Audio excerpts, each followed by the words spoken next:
కాంగ్రెస్ ప్రభుత్వానికి ఓటు వేద్దామని నిర్ణయించుకున్నాం. ఎందుకంటే మనకి ఇప్పుడు రాహుల్ గాంధీ మోడీ గారు ఇద్దరు తరఫు నుండి చూసుకుంటే మన మోడీ గారు ముస్లింకి వ్యతిరేకంగా చెప్తున్నారు కాబట్టి మేము రాహుల్ గాంధీని గెలిపిద్దామని, అలాగే అనేక పథకాలు అమలు చేయడానికి చాలా ఇప్పుడు బస్సులు కూడా ఫ్రీ చేశారు. అలాగే మనం గెలిపిస్తే కాంగ్రెస్ ప్రభుత్వాన్ని గెలిపిస్తే అనేక పథకాలు మనకి జాబ్లు అన్నీ అందిస్తారని కోరుకుంటున్నాము. కాంగ్రెస్ ప్రభుత్వం రావాలని కోరుకుంటున్నాము. కాంగ్రెస్ ప్రభుత్వం రావాలని కోరుకుంటున్నాం. రాహుల్ గాంధీ గారు రావాలి. ఏంటి కాంగ్రెస్ ప్రభుత్వంలో మీకు ఏమిటంటే 6 గ్యారెంటీలు ఇచ్చారు కదా, గ్యాస్ కి చేశారు, అమ్మఒడి, ఇది మహిళలకి చేయూత, మైనార్టీ తరఫు నుంచి మైనార్టీకి కూడా మాకు సపోర్ట్ చేశారు రాహుల్ గాంధీ గారు. అందుకోసమే రాహుల్ గాంధీ గారిని గెలిపియాలి. మా ముస్లిం తరఫు నుండి ముఖ్యంగా మా రాహుల్ గాంధీని గెలిపిద్దామని నిర్ణయించుకున్నాము. మహిళలకి చేయుత, బస్ ఛార్జీలు, మళ్ళీ గ్యాస్ బండలు, ఇంకా అనేక పథకాలు ఉన్నాయండి. జాబ్స్ ఇప్పుడు దాకా ఏమీ అందుబాటులో లేవు. ఇప్పుడు జాబ్స్ అందుబాటులో రావాలని కోరుకుంటున్నాం. టీఆర్ఎస్ వచ్చి 10 సంవత్సరాలు అయినా మాలాంటి పేదోళ్ళకి ఏమి రాలేదు సార్. వాళ్ళే తెచ్చుకున్నారు, వాళ్ళే ఇది చేసుకున్నారు. వాళ్ళకి డబుల్ బెడ్రూమ్లు వాళ్ళ అమ్మటోళ్ళకే ఇచ్చారు. 1,00,000 రూపాయలు వాళ్ళకే వచ్చినాయి, మాకేం రాలే. మా సారు ఆటో డ్రైవరు కష్టపడి మేము జీవిస్తున్నాం కాబట్టి ఈసారి కాంగ్రెస్ వస్తే వాళ్ళంటి వాళ్ళకి బాగుంటుందని కోరుకుంటున్నా. సెలవు తీసుకుంటాం.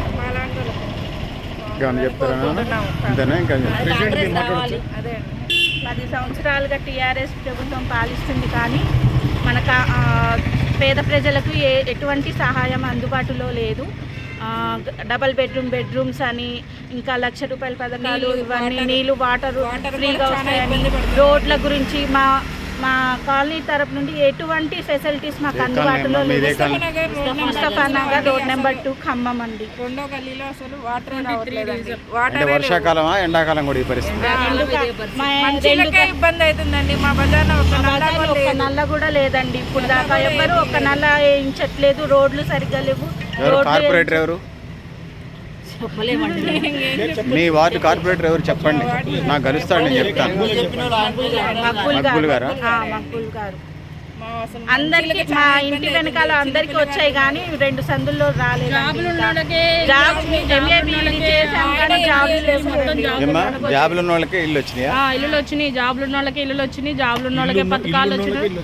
1,00,000 రూపాయలు కూడా వాళ్ళకే అమలు చేశారు సార్. మా లాంటి వాళ్ళు మేము ఏం చేసుకోవాలి? మీ హౌస్ వైఫ్, మా ఆయన ఒక్కళ్ళు, 2 పిల్లగాళ్ళు చదివించుకోవాలంటే ఏం చదివించుకోవాలి? 2 ఆడపిల్లలే. కొంచెం మా లాంటి వాళ్ళు కృషి చేయాలని కోరుకుంటున్నాం. ఇక్కడ ఉన్న వాళ్ళందరూ భర్తలు కష్టపడండి. ఆటో తరఫున పోరాడుతున్నాం. రాహుల్ గాంధీ గారు రావాలి, రాహుల్ గాంధీ గారు ప్రభుత్వం రావాలి, మాకు నడిపిస్తారు. కాంగ్రెస్ వస్తే మంచిగా సహాయం చేస్తారని కోరుకుంటున్నామండి. మాకు వాటర్ మంచిగా అన్నీ ఇప్పిస్తారని మేము కోరుకుంటున్నాం. రావాలి. పేదోళ్ళకి కోసం కాంగ్రెస్ ఎప్పుడు అండగా ఉండాలి, ఎప్పుడు ఉండాలి. ముస్లిం సమాజం ఏం కోరుకుంటుంది? కాంగ్రెస్ ఏం చేస్తానుకొని మీరు కాంగ్రెస్ కోటేద్దాం అనుకుంటున్నారు? మైనార్టీ రిజర్వేషన్స్ ఇంతకుముందు నేను చదువుకునేటప్పుడు మైనార్టీ రిజర్వేషన్స్ డిగ్రీ దాకా నాకు ఫ్రీ చదువు ప్రైవేట్ స్కూళ్ళల్లో. ఇప్పుడు డిగ్రీ దాకా అసలు మైనార్టీ డబ్బులే రావట్లేదు. మాకు మైనార్టీ డబ్బులు కంపల్సరీగా ఉండాలి. ఎప్పుడు మైనార్టీ కార్పొరేషన్ ద్వారా ఇచ్చేయాలి. మైనార్టీ కార్పొరేషన్ లేకపోతే ఫీజు రియంబర్స్మెంట్ ద్వారా వచ్చాయా? మైనార్టీ కార్పొరేషన్ గురించే వచ్చేవండి. 7th క్లాస్ నుండి ఎంత చదివినా అంత ఫ్రీగా వస్తాయి అన్నమాట రిజర్వేషన్ కేటగిరీలో. ఇప్పుడు 10 ఏళ్ళుగా అది లేదా? 10 ఏళ్ళుగా అది లేదు. ఇప్పుడు అసలుకే తీసేస్తా అని చెప్తున్నారు మైనార్టీ గురించి. ఇప్పుడు ప్రైవేట్ స్కూళ్ళలో చదువుకుందామంటే పిల్లలకి ఫీజులు కట్టలేము. చదువుకున్న వాళ్ళమేమో జాబ్ చేద్దామంటే అక్కడ జాబులు లేవు. ఏది లేక మేము చాలా ఇబ్బంది పడుతున్నామండి. ముఖ్యంగా ఏంటంటే మైనార్టీ గురించి, మా మైనార్టీ ప్రజల్ని ఉద్దేశించి కాంగ్రెస్ ప్రభుత్వం మా గురించి ఆలోచించి కొంత సహాయం అందిస్తుందని మేము కోరుకుంటున్నాం. రిజర్వేషన్ కూడా ఎక్కువ ఉంటుందని. ముస్లిం మైనారిటీలకి 10% రిజర్వేషన్ అడుగుతున్నారు. ఇంకా ముస్లిం మహిళలకి కుట్లు, అల్లికలు, టైలరింగ్, చేతి పనులు ఏమైనా స్కిల్ డెవలప్మెంట్ ప్రోగ్రామ్స్ అడుగుతున్నారా? ఇప్పుడు